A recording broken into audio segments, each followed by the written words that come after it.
My talk with the title Cheaters, Make-Believers or Intelligent Opponents about the history of AI in digital entertainment media aims to give a small insight into the history of AI in computer games.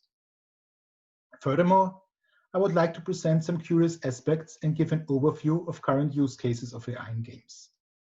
The talk will mainly serve as an introduction to the other game-related talks we will hear today. For those of you just joining us, my name is Alexander Pfeiffer. I'm a postdoc fellow at the MIT, working on a project on blockchain in education, funded by a Max Kade Fellowship at the Department for Comparative Media Studies Writing. I'm involved with AI in games due to my former long-term position as director of the Center for Applied Game Studies at Donau-Universität Krems, and as part of my efforts to obtain my second doctorate by studying at the Department of AI at the University of Malta. In addition to my ambition to be a lifelong learner and my university career, I'm a co-founder of two startups. Gigabyte GmbH in Vienna, known for innovative tech developments in the field of esport, education, and various blockchain use cases, and the BNP Emerging Technology Consultancy Lab Limited in Malta, which has advised the Malta Information Technology Agency on tech matters in the last years. And if you're wondering why Marvin, the robot, is on the slide, we will hear more from Alessia a little bit later, but he represents the state of my mind most accurately.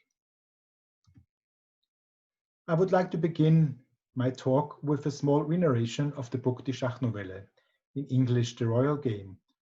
This is a novella by the Austrian author Stefan Zweig, written in 1941, a year before the author's death by suicide.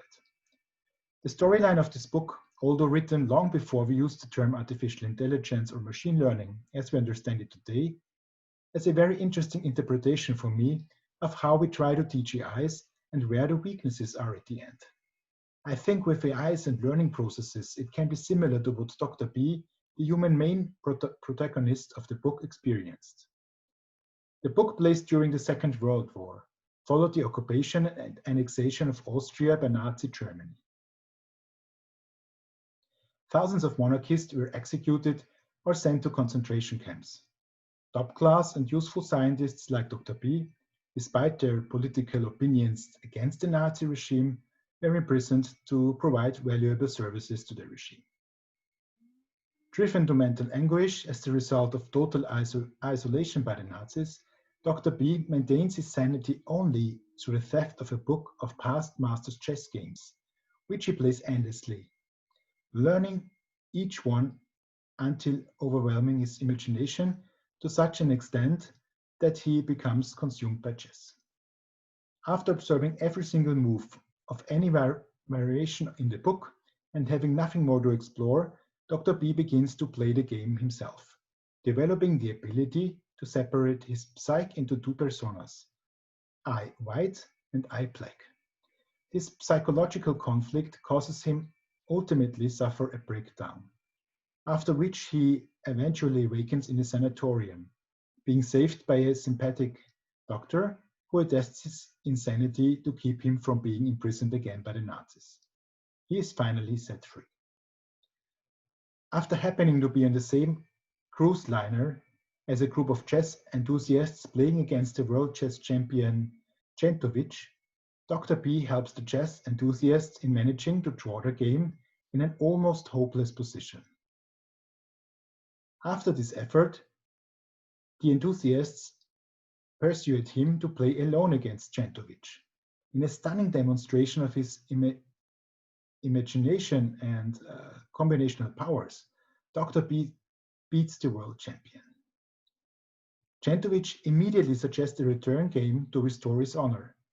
But this time, having sensed that Dr. B played quite fast and hardly took time to think, he tries to irritate his opponent by taking several minutes before making a move, thereby putting psychological pressure on Dr. B, who gets more and more impatient as the game proceeds.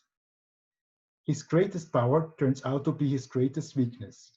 He develops into rehearsing imagined matches against himself repeatedly and manically. The moral of the story: a process very similar to machine learning in its simplest form of repetition and advanced form of combination, first made Dr. B one of the best chess players in the world. However, it also showed a great weakness. Dr. B knew all the moves and possibilities, but he was also not sensitive to social facets of the opponent. So it was only by waiting and delaying a little that his opponent, the world chess champion, managed to get Dr. B to run through so many more possible moves than necessary. And that, spoken in computer language, overloaded his CPU. Let us now go into the late 18th century and show the first chess machine. Well, the first fake chess machine, called the Turk. By the way, in German, you say if something has been manipulated, that it is getürkt. Perhaps this word comes from this cheating machine. The Turk, also known as the mechanical Turk or automation chess player, was a fake chess playing machine constructed in the late 18th century.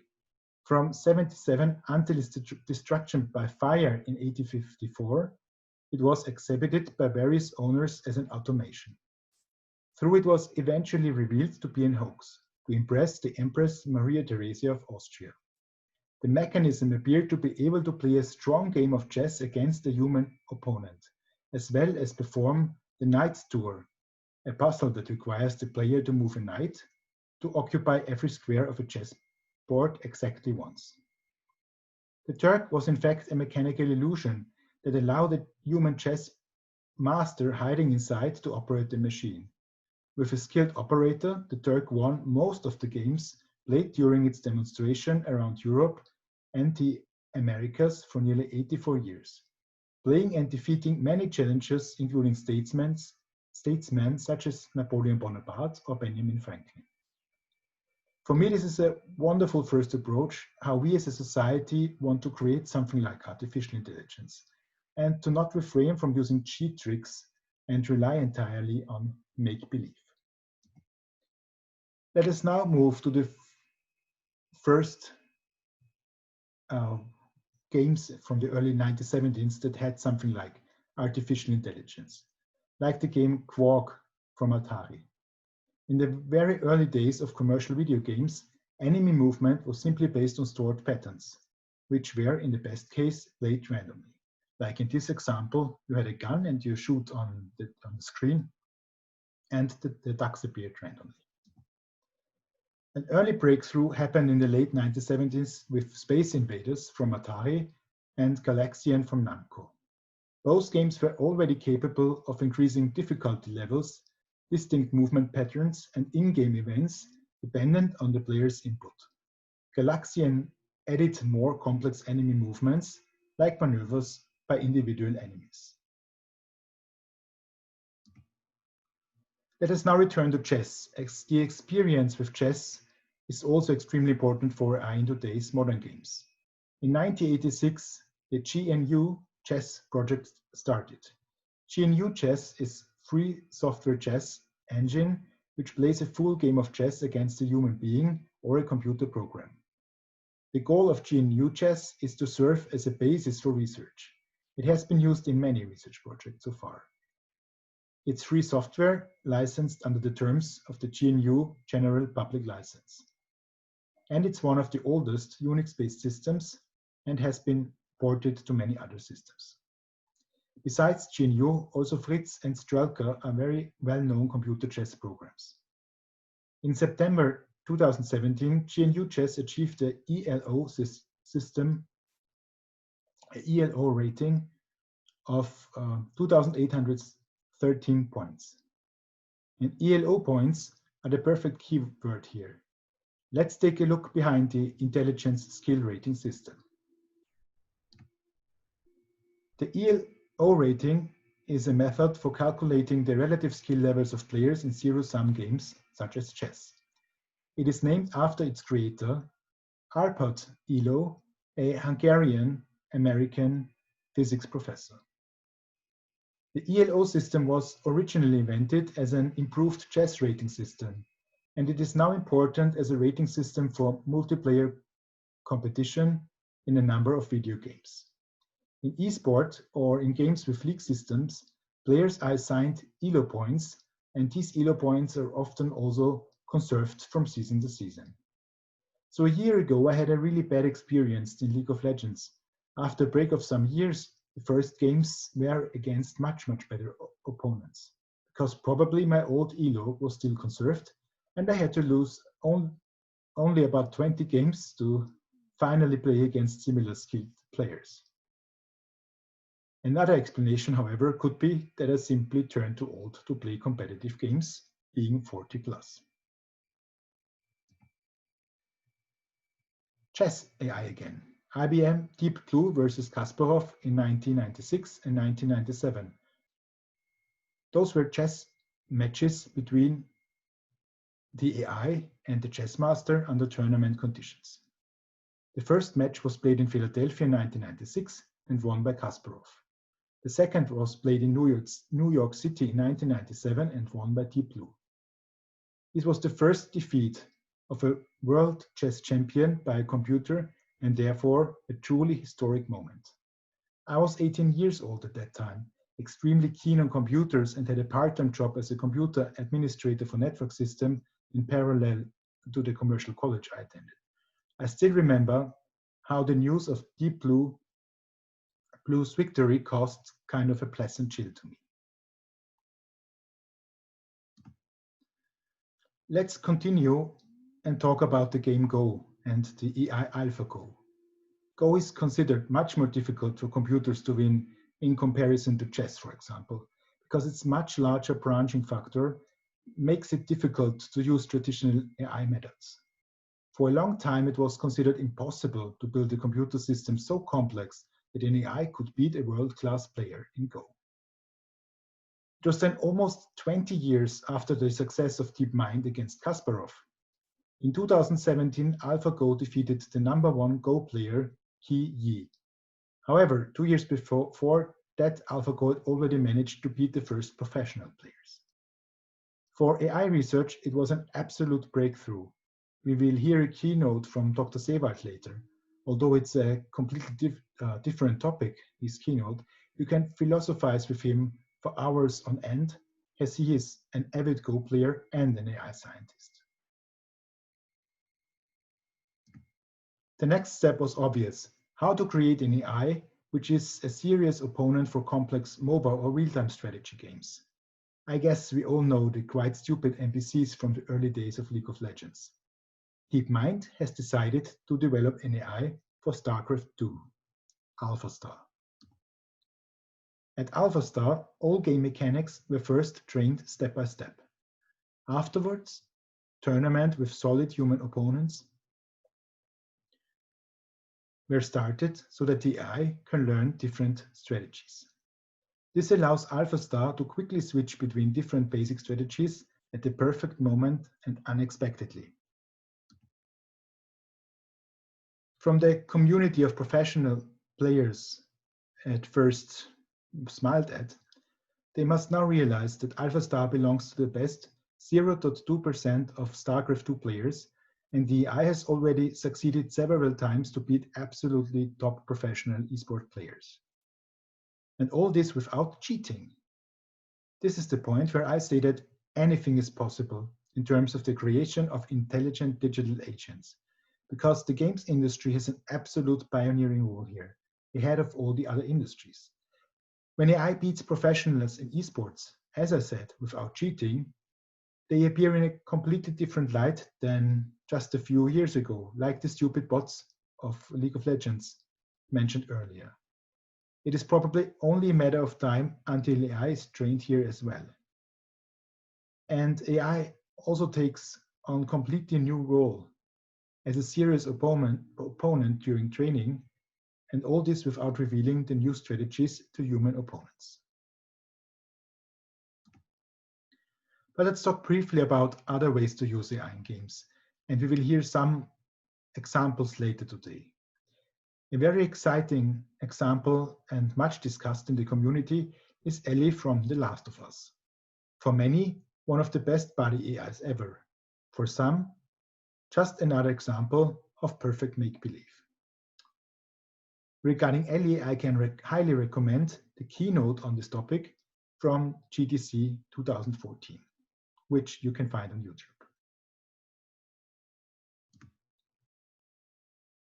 A wonderful example is also the creation of game worlds, as we know it from many games with open worlds, with the most prominent example, Elli, from David Braben and Ian Bell.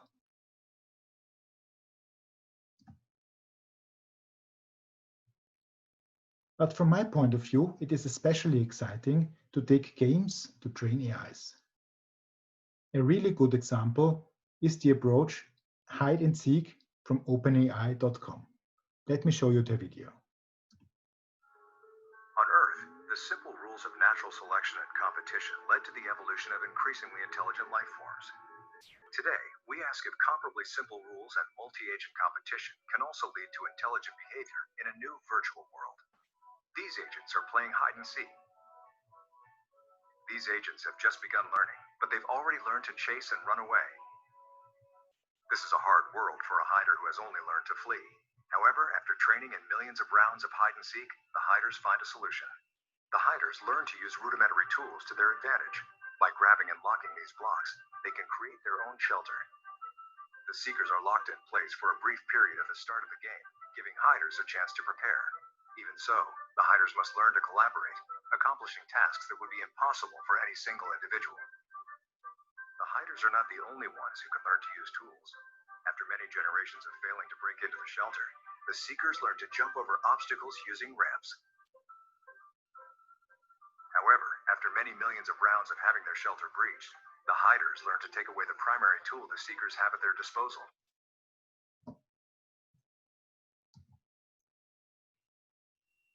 As a smooth transition to the next talk, I would like to talk about two cheaters, two games that really cheat, and introduce my favorite AI epic fail. One of the biggest cheating AI or make-believe AI are the AI-driven car drivers in Mario Kart. It is almost too clumsy how they always get the best items. And it has always been especially annoying with the game Civilisation, that whenever you think you're winning, especially in the higher difficulty levels, the enemies explore technologies out of nowhere and come with armies of tanks they can't possibly have. One of the few points that disturbed me in one of my favorite games. And I also like to use Civilisation for the epic fail example. When creating Civilization 5, the developers wanted the leaders in the game to reflect their behavior in real life. So they coded in a 10-point scale into the game. 1 being meanest and 10 being nicest, and placed Ghandi at 10 to make him the nicest. They then decided to add in a random element into the game that on every map created would add or subtract 1 or 2 points from this scale for each leader. But a bug would occur with Ghandi. Him being at 10 and then having points added would make the scale loop and place him at 1 or 2 on the scale, making Ghandi at the end into a warmonger. So, game over for now, until you insert a coin. Thanks for that. So we have a last video. Shall we play a game?